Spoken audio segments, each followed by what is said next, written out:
we do know, but most people don't know.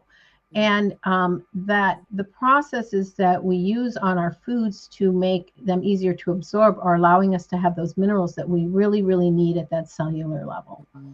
And so when we take shortcuts, it really compromises our gut health a lot of times, our ability to absorb nutrients and our ability of our cells to use it.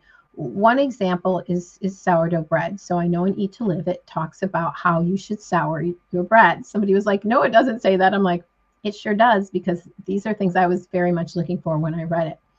And by souring your bread, what you're doing is the bacteria and the enzymes that are in that souring process are actually breaking down some of the larger proteins that are very, very hard to digest. And one key one is gluten. We know people that are gluten sensitive. So if you eat sourdough bread, you're less likely to develop gluten sensitivities because it's breaking down that gluten. It's also liberating a host of B vitamins and other nutrients that are critical for your cells. However, in our modern society, we've short-circuited that process. Instead of, in sourdough bread, you've got like your flour, water, salt, and your sourdough starter.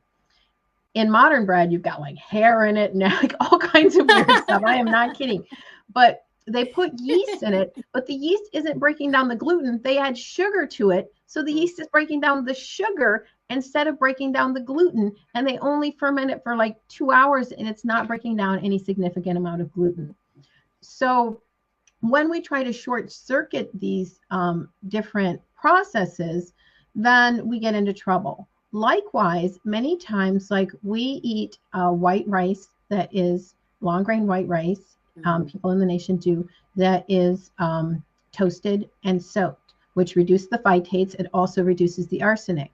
What people don't realize is, like in the modern world, we're like, oh, we're not getting enough fiber. Everyone should eat brown rice. So everyone ran and started eating brown rice, right? Like at least when I was like coming up in the 90s and the early 2000s.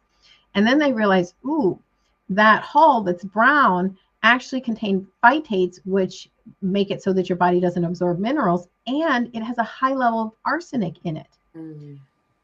So I was just reading How to Cook 101, which is a great source of information, and it was talking about how arsenic was used as a pesticide on cotton during the time of slavery.